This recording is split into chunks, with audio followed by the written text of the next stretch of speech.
Assalamualaikum warahmatullahi wabarakatuh. Selamat pagi, selamat siang, selamat sore, selamat malam. Salam sejahtera untuk kita semua. Bertemu lagi pada channel Belajar Perpustakaan. Pada kesempatan kali ini kita akan belajar bersama tentang pengelolaan sumber belajar. Pada video sebelumnya sudah dijelaskan bagaimana prinsip perencanaan sumber belajar. Nah, setelah direncanakan, maka apa yang sudah direncanakan tadi tentu harus dikelola agar pemanfaatan sumber belajar yang ada bisa berjalan dengan baik. Pada prinsipnya, pengelolaan sumber belajar itu terdiri dari 5 langkah. Ya. Yang pertama yaitu perencanaan, yang kedua adalah pengadaan, yang ketiga adalah penyimpanan dan pengawetan, yang keempat adalah penggunaan dan keteraturan penggunaan, dan yang kelima atau yang terakhir adalah evaluasi.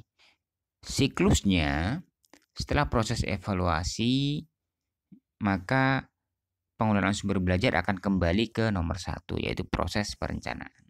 Dan ini baiknya selalu berputar seperti itu. Kenapa? Karena hasil dari evaluasi ini nantinya dijadikan sebagai bahan dalam perencanaan sumber belajar ke depannya.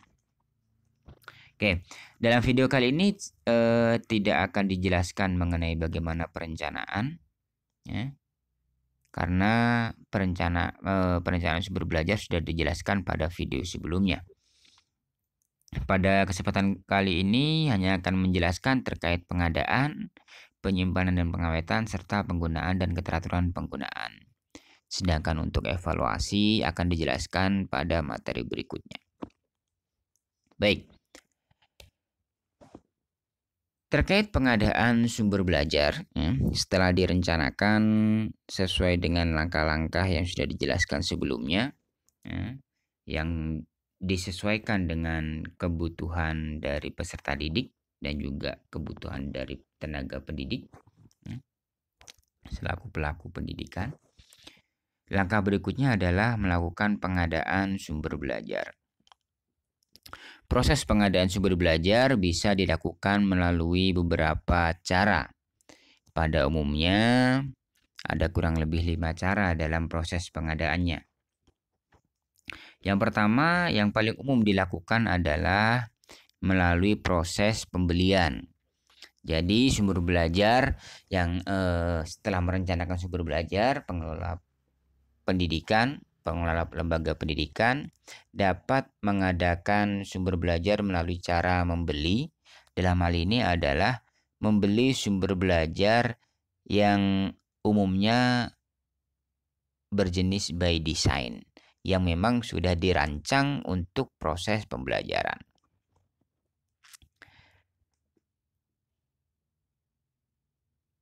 Kemudian, selain membeli, ya, karena mungkin terkait masalah pendanaan, masalah keuangan, ya, maka beberapa lembaga pendidikan juga bisa memperoleh sumber belajar melalui hadiah atau melalui sumbangan. Misalnya buku-buku yang ada di perpustakaan itu bisa diperoleh melalui sumbangan. Misalnya kenang-kenangan siswa yang mau lulus misalnya. Atau mungkin bisa melalui hibah, mungkin karena ada kerjasama dengan berbagai pihak, kemudian mendapatkan hibah berupa berbagai macam sumber belajar. Bisa berupa buku, bisa berupa alat peraga, dan lain sebagainya. Kemudian, selain melalui hadiah atau hibah, pengadaan sumber belajar juga bisa diperoleh melalui barter. bisa diperoleh melalui barter atau melalui sistem tukar-menukar. Karena bisa jadi misalnya di suatu lembaga memiliki sumber belajar yang mungkin terlalu banyak ya, dibandingkan dengan jumlah peserta didiknya, kemudian memerlukan sumber belajar lain yang ternyata tersedia di lembaga pendidikan yang lain. Nah, masing-masing lembaga pendidikan ini bisa saling bekerja sama untuk tukar-menukar sumber belajar yang saling mereka miliki. Sehingga kekurangan sumber belajar di satu lembaga pendidikan bisa tertutupi oleh ketersediaan sumber belajar di lembaga pendidikan yang lain. Tentu saja proses barter ini atau proses tukar-menukar ini disesuaikan dengan ketentuan-ketentuan yang ada ya. Sesuaikan dengan kesepakatan-kesepakatan antar kedua belah pihak yang melakukan kerjasama. Selain melalui barter, proses pengadaan sumber belajar juga bisa dilakukan melalui membuat sendiri. Nah, membuat sendiri. Misalnya bisa membuat misalnya alat peraga rumah rumah tradisional misalnya menggunakan kardus bekas. Nah, dalam proses pembuatan ini tidak selalu melulu pengelola yang membuatnya secara langsung. Bisa juga bekerja sama dengan anak-anak, diajak untuk ikut serta membuat sumber belajar mereka sendiri. Sehingga masing-masing peserta didik memiliki pengalaman nyata tentang bagaimana sebenarnya sumber belajar yang sesuai dengan materi yang diajarkan. Selain itu bisa juga selain dengan cara membuat, bisa juga menggunakan melalui pengadaan sumber belajar, bisa dilakukan melalui memanfaatkan sumber belajar yang tersedia di sekitar kita. Sebagaimana diketahui bahwa salah satu jenis dari sumber belajar adalah sumber belajar yang ada untuk dimanfaatkan atau learning resource by utilization. Nah, seorang tenaga pendidik ataupun pengelola lembaga pendidikan dapat memanfaatkan sumber belajar yang tersedia di sekitar lingkungan. Misalnya tumbuh-tumbuhan yang ada di sekitar sekolah, atau mungkin bisa memanfaatkan misalnya benda-benda yang ada di sekitar sekolah atau di sekitar lingkungan peserta didik. Hal itu bisa dimanfaatkan sebagai salah satu sumber belajar. Itu proses pengadaan. Setelah dilakukan pengadaan sumber belajar, tentu langkah selanjutnya yaitu bagaimana menyimpan, bagaimana mengelola dalam bentuk menyimpan sumber belajar yang sudah diadakan. Beberapa hal yang penting untuk dilakukan dalam proses penyimpanan dan pengawetan ini, ya, yaitu yang pertama adalah pencatatan.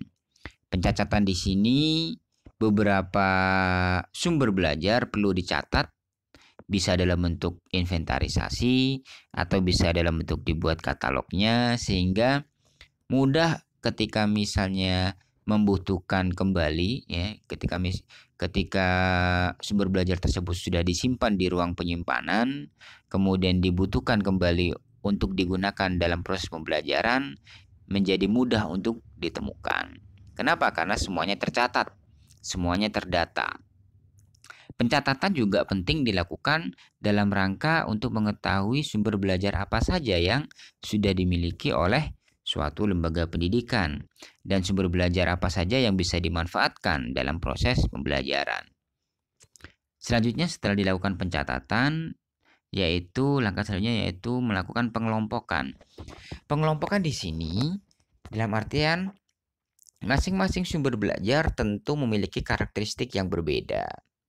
Nah, karena adanya perbedaan ini, maka perlu dikelompokkan berdasarkan karakteristiknya masing-masing. Bisa misalnya melalui sumber belajar yang ada dikelompokkan melalui materinya misalnya.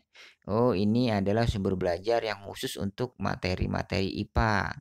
Kemudian dibedakan penyimpanannya atau dikelompokkan sendiri dan dibedakan dengan sumber belajar yang menyangkut materi-materi ilmu sosial misalnya. Nah, hal tersebut bisa dilakukan. Kemudian langkah selanjutnya adalah memberikan label. Ya. Label di sini dalam artian bisa berbentuk label inventaris, ya tentu apalagi jika misalnya itu adalah pengadaan menggunakan kas negara, maka perlu diberikan label inventarisasi. Jika misalnya di perpustakaan, misalnya sumber belajar berupa buku, maka perlu diberi label berupa nomor punggung buku misalnya, dan lain sebagainya. Kemudian, selain diberikan label, ya, setelah dilakukan pelabelan, langkah selanjutnya adalah penataan di tempat penyimpanan. Penataannya tentu disesuaikan dengan kondisi ruang penyimpanan yang ada. Selain itu, selain ditata di ruang penyimpanan, hal yang terpenting adalah bagaimana mengatur suhu, mengatur cahaya, kelembapan, dan lain sebagainya dalam rangka apa? Dalam rangka untuk agar sumber belajar yang sudah ada bisa memiliki umur yang lebih panjang. Misalnya diletakkan di ruangan yang ber-AC misalnya. Ini untuk menjaga agar sumber belajar yang ada terhindar dari debu misalnya. Kemudian menggunakan pencahayaan yang memadai sehingga tidak terlalu gelap dan mudah untuk ditemukan. Kemudian kelembapannya juga diperhatikan sehingga tidak mudah lapuk dan lain sebagainya. Itu proses penyimpanan dan pengawetan. Langkah selanjutnya setelah proses penyimpanan, setelah sumber belajar tersebut disimpan, adalah bagaimana penggunaannya. Ya. Ada dua hal yang penting yang perlu diperhatikan dalam proses penggunaan. Yang pertama adalah keselamatan dalam penggunaan sumber belajar tersebut. Hal ini terutama jika sumber belajar yang ada ya, berkaitan dengan merupakan benda-benda yang berbahaya misalnya. Misalnya di situ ada alat pemotong, kemudian hal-hal lain yang mungkin dianggap berbahaya, maka perlu prosedur keselamatan perlu diperhatikan agar dalam proses penggunaannya tidak mencederai baik itu peserta didik maupun tenaga pendidik dalam proses pembelajaran. Tentu pengelola pendidikan tidak ingin misalnya sumber belajar yang sudah dibeli, yang sudah dikelola, kemudian justru menimbulkan masalah dalam hal keselamatan penggunaan sumber belajar tersebut. Oleh karena itu, agar keselamatannya bisa terjaga, hal lain yang perlu diperhatikan adalah bagaimana prosedur penggunaannya. Perlu misalnya dibuatkan buku manualnya atau buku panduannya. Ya. Apalagi jika sumber belajar yang bersangkutan adalah sumber belajar yang memang memerlukan ketelitian dalam penggunaannya. Misalnya ada di situ sumber belajar yang berkaitan dengan praktek otomotif. Tentu perlu misalnya agar peralatan otomotif yang ada tidak digunakan sesuai dengan peruntukannya. Tentu diperlukan prosedur SOP-nya ya, SOP Standard Operating Procedure, bagaimana cara menggunakan sumber belajar tersebut.